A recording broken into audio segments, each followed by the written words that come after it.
দেশের প্রধান 4টি রাজনৈতিক দলের সাথে প্রধান উপদেষ্টার বৈঠকে জায়গা করে নিয়েছে ইসলামী আন্দোলন বাংলাদেশ। এর আগে 28শে জুন ইসলামী আন্দোলন বাংলাদেশ ঢাকার ঐতিহাসিক সোহরাওয়ার্দী উদ্যানে মহাসমাবেশ করেছে। যে মহাসমাবেশের পরপরই জাতীয় গণমাধ্যমে প্রশ্ন উঠেছিল কিংবা কথাবার্তা উঠছিল এরকম ভাবে বিভিন্ন রাজনৈতিক দল, বিভিন্ন সাংবাদিক থেকে শুরু করে বিভিন্ন রাজনৈতিক বিশ্লেষক এমন কথা উঠিয়েছিলেন যে সোহরাওয়ার্দী উদ্যানে মহাসমাবেশ করার মাধ্যমে ইসলামী আন্দোলন বাংলাদেশ কিন্তু বাংলাদেশের ক্ষমতায় যেতে পারবে না। নিশ্চয়ই বাংলাদেশের রাষ্ট্র ক্ষমতায় সোহরাওয়ার্দী উদ্যানে মহাসমাবেশ করার মাধ্যমে ইসলামী আন্দোলন আবির্ভূত হবে না।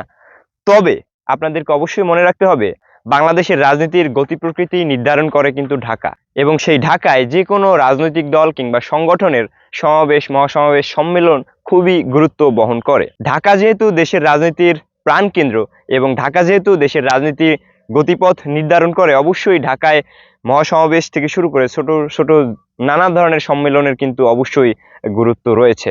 অতএব যেসব রাজনৈতিক ব্যক্তি, রাজনৈতিক বিশ্লেষক কিংবা সাংবাদিকরা প্রশ্ন উঠিয়েছিলেন যে সোহরাওয়ার্দী উদ্যানে সমাবেশ করার আসলে সফলতা কতটুকু, তারা নিশ্চয়ই গতকালকে আন্দাজ করতে পেরেছিলেন ডক্টর মোহাম্মদ ইউনূসের ডাকের মাধ্যমে যে ইসলামী আন্দোলন বাংলাদেশ বাংলাদেশের রাজনীতিতে কতটা গুরুত্ব নিয়ে সামনে এগোচ্ছে।